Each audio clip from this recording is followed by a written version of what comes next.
एक मित्र ने पूछा है, प्रेम और प्रार्थना में क्या अंतर है? प्रेम और प्रार्थना, जब तुम अंतर पूछते हो इसका मतलब बहुत समानता भी है। तो पहले समानता को जान लो। समानता क्या है? अहोभाव, दोनों में अहोभाव है, ग्रैटिट्यूड का भाव है।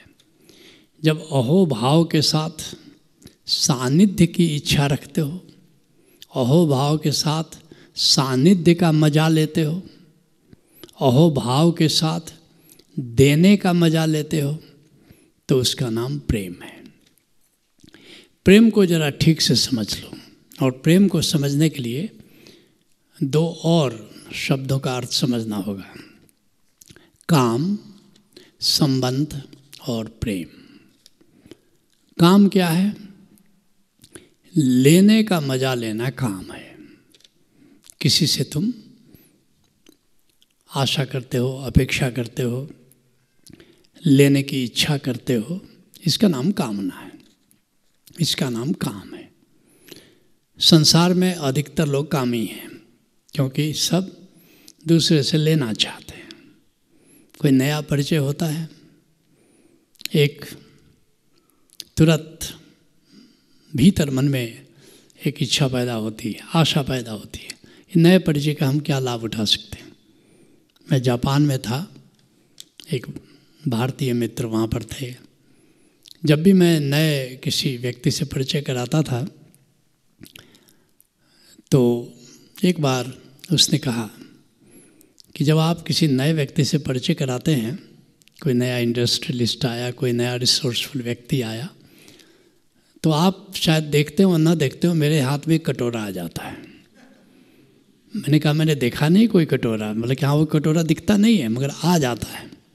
मैंने कहा कि कौन सा कटोरा आता है, ज़रा मुझे भी बताओ। उन्होंने कहा कि मेरे हाथ में ये कटोरा आता है कि जो नया परिचय आप करा रहे हैं, इस व्यक्ति से हम क्या ले सकते हैं, इस व्यक्ति का हम क्या लाभ ले सकते हैं।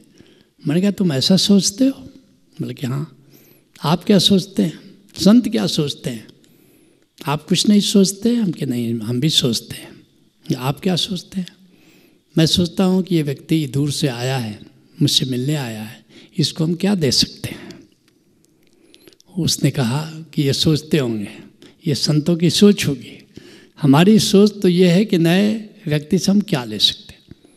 ये नए व्यक्ति से या किसी व्यक्ति से हम क्या ले सकते हैं, ये काम है। लेने की भावना, लेने की इच्छा, मिलने की आशा, इसका नाम काम है। और जैसा मैंने बताया कि संत क्या सोचते हैं, हम क्या दे सकते हैं, इतनी दूर से आया है, इतनी आशा लेके आया है। और संतों के पास देने को बहुत कुछ है, परमात्मा है देने को, उससे बड़ा कोई क्या दे सकता है। तो इसका नाम प्रेम है। इसलिए संतों को कहते को प्रेम से भरा हुआ है। क्यों? देने की इच्छा से भरा हुआ है, परमात्मा तक देना चाहता है। गुरु समान दाता नहीं, जिन दिता हरि का दान। गुरु के समान कौन दाता? लेकिन एक जगह मैंने लिखा था, किसी गज़ल में लिखा था कि मेरे मुर्शिद की तरह कौन खुदा देता है, कोई ज़्यादा से ज़्यादा दैर या हरम देगा। अरे कहाँ ले जाएगा तुम्हें, मंदिर मस्जिद ले जाएगा, लेकिन मेरा मुर्शिद तो परमात्मा ही दे देता है। ये प्रेम है, देने की इच्छा का नाम प्रेम है। बीच में संबंध है, संबंध रिलेशनशिप, उसमें क्या है, 50-50 मामला है। प्रेम में 90% देना है, 10% लेने का भाव है। काम में 90% लेना है और 10% देना है। और संबंध में क्या है, 50-50 का मामला। जैसे पति पत्नी संबंध है, 50% लेना है, 50% देना है। पति बाहर कमाता है, पैसे लाता है, गृहिणी को देता है, गृहिणी घर चलाती है, बच्चों की देख रेख करनी है, तो 50% लेना है, 50% देना है। अब ये थोड़ा 60-40, 40-60 हो सकता है। अब ये संबंध अगर इसका विकास हो, इसका उत्थान हो, तो प्रेम बन जाता है। और ये संबंध की गिरावट हो तो ये संबंध काम बन जाता है। शादी के समय संबंध, अब तुम किस दिशा में इसको ले जाते हो। अगर प्रेम की ओर ले जाते हो तो बहुत ही अच्छा है। ओशो तो कहते हैं कि हर संबंध मैत्री में जाना चाहिए। मैत्री प्रेम की तरह ही है, देने का भाव है। फर्क इतना ही है कि मैत्री सम्मान पर आधारित है और प्रेम राग पर आधारित है। बस इतना ही फर्क है। देने लेने वाला हिसाब किताब वही है जो प्रेम में है। हर संबंध, कहते पिता पुत्र का संबंध, भाई भाई का संबंध, माँ बेटी का संबंध, पति पत्नी का संबंध, सब मैत्री में जाना चाहिए। देने के भाव की प्रबलता होती जानी चाहिए। और इस तरह प्रेम है, अहो भाव के साथ देने का भाव। और जिसको तुम प्रेम करते हो उसके सानिध्य का तुम मजा लेते हो। अब प्रार्थना क्या है? अहो भाव के साथ सहयोग का निवेदन प्रार्थना है। सहयोग का निवेदन है, मांग नहीं है।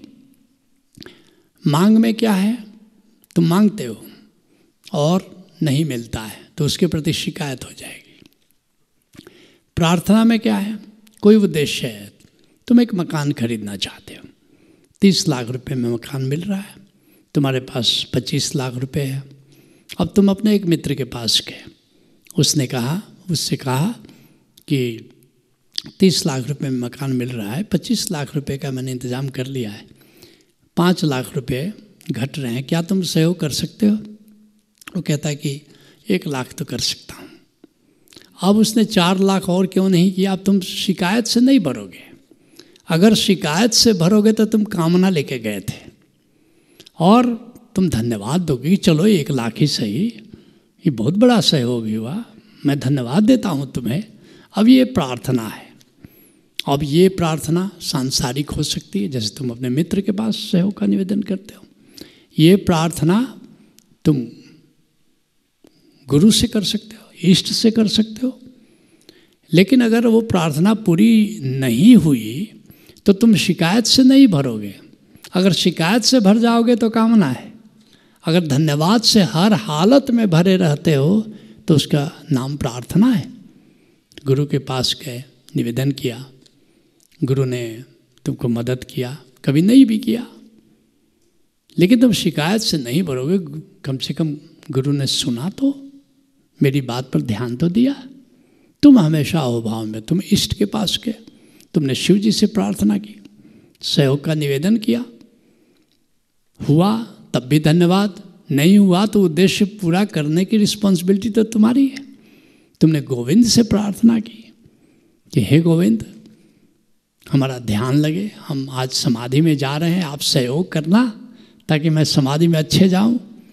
और तुम गए, कभी गहरी समाधि लगी, तुमने कहा हे गोविंद धन्यवाद, आज बड़ी गहरी समाधि लगी। लेकिन उस दिन नहीं लगी।